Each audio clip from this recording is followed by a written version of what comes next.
我们为什么会想要报告这个主题呢？是因为在高一时，原本外堂课的冷气费都是由学校统一支付，但是到了高二上，也就是去年9月，我们突然被告知冷气费需由我们全额付费，但是学校并未提前说明，所以我们认为这个问题的重要性在于，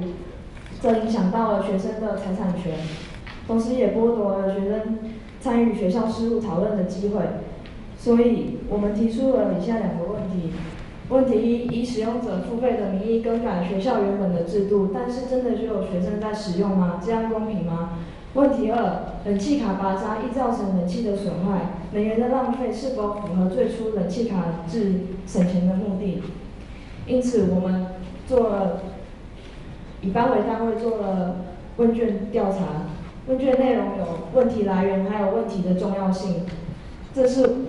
这是问卷的形式，再来是问卷的结果。有55%的人认为这学校的政策是需要被更正的，有45%的认为没有意见。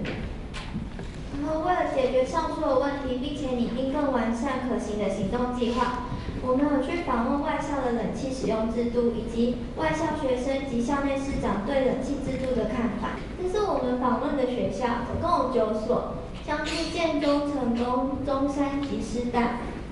还有松山、中正、大同、和平及内湖。然后根据上面的表格，我们做了以下的整理。首先是分成冷气室、教室内冷气制以及外堂课冷气制，再分成冷气卡制、学校的电登记制以及4联单制。其中学校的电是附中，登记制是松山，4联单制是内湖。那外堂课冷气制分成冷气卡制及学校的电。那成功高中它比较特别，它的一般外堂课是使用冷气卡制，但是他们电脑教室是使用学校的电，因为他们认为学校的电脑教室需要开冷气，并不是全部都是因为学生或者是使用者想要享受比较舒适的环境，是因为冷气要开，是因为电脑需要散热。那电脑散热要开冷气，是因为学校没有提供足够大的空间让冷气散热，所以才造成危险。然后这也是根据表格我们做的分类，可以分成3类。政策1就是教室内使用冷气制，然后外堂课使用学校的电。它的优点是你不用去界定外堂课使用者，也不会有忘记带冷气卡的问题。那第2类是教室内外皆是使用冷气卡制。它的优点是都是使用冷气卡，那学校有限的经费就可以花在更需要的地方，像是提升设备之类的。它的缺点是，万一学生忘记带冷气卡到外堂课教室，那要回教室拿，那可能那个学生就有安全的问题。那第3类是其他，像是登记制或4联单制。登记制它是指就是在学期的时候有开冷气就记录下来，然后学期末统一付费。那它的优点是，它完全不用去用冷气卡，也不会有拔插冷气卡造成数据机坏掉或有维修的费用。但它的缺点是，登记的人是否公平？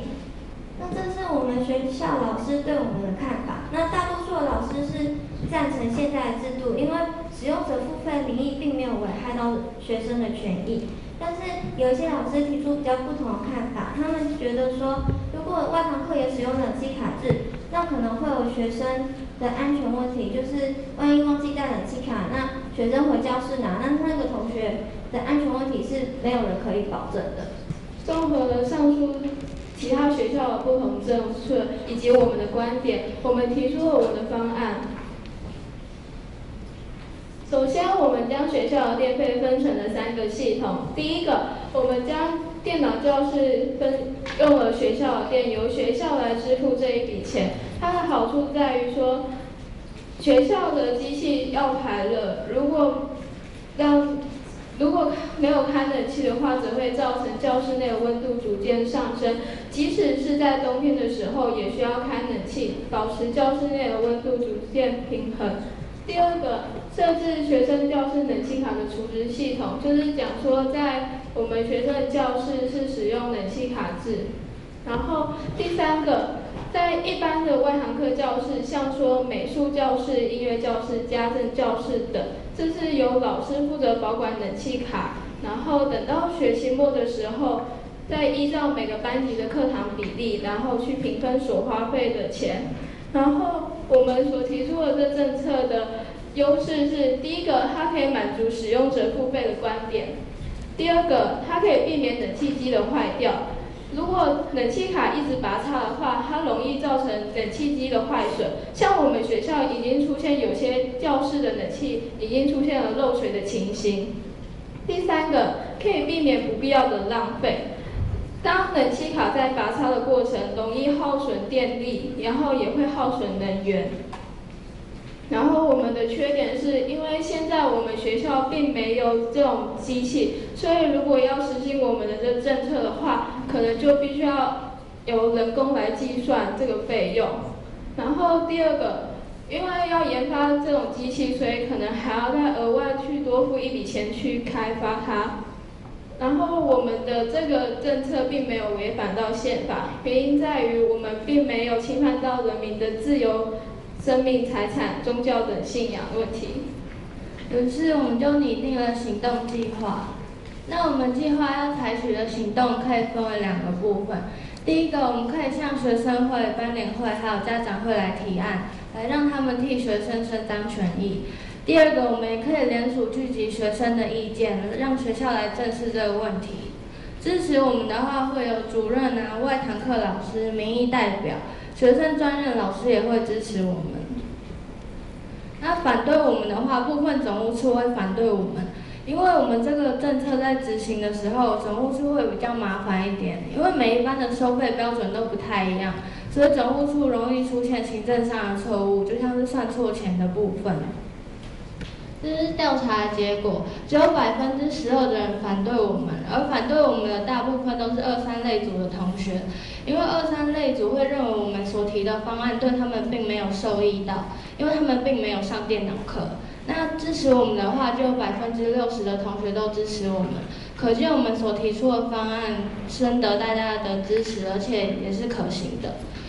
那另外民意代表的部分呢，我们可以告诉民意代表我们学校的做法，以及我们所提出的方案，让民意代表来代替我们学生向学校来反映，这样比较可以增加公信力以及说服力。这个报告一个人是无法独自完成的，需要很多人的共同努力，所以我们也学习到了团队合作的重要性。最后，这个报告让身为学生的我们也能向学校争取权益，然后替学生发声，让我们有机会改变现状。所以我们学习到了公共政策的重要性。谢谢大家。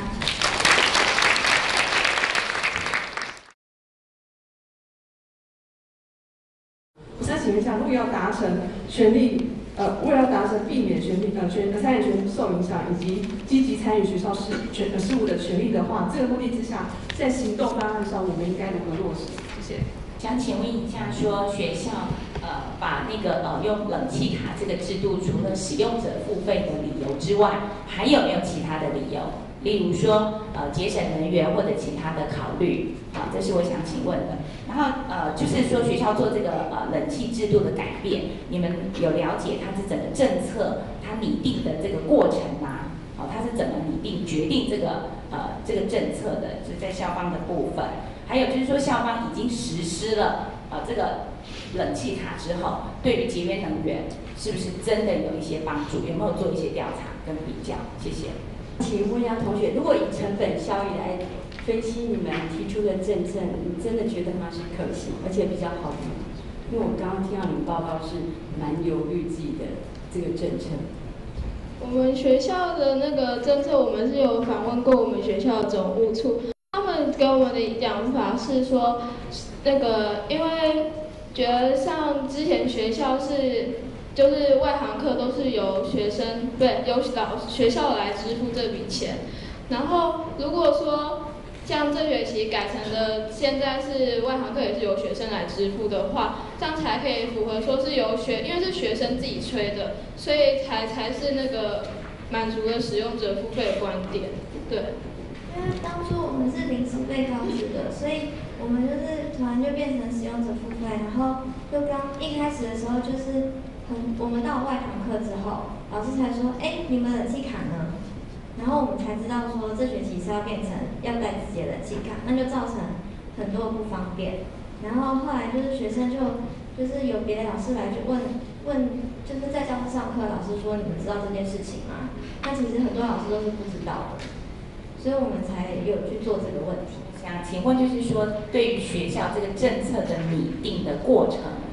不晓得你们有没有去访问一下学校，他们为什么会要做这个决策，以及这个决策的过程是什么？然后他们做了这个决策之后，因为现在已经实施一段时间了，有没有去调查、去评估说学校使用了冷气卡之后，是不是真的为了学校节省了经费，电费也就下降了？我的问题是这样。因为冷气卡制是学生自己的付费，所以学生他们就会像我们就会尽量的去节省电费，就是除非不是到很热的时候才会吹，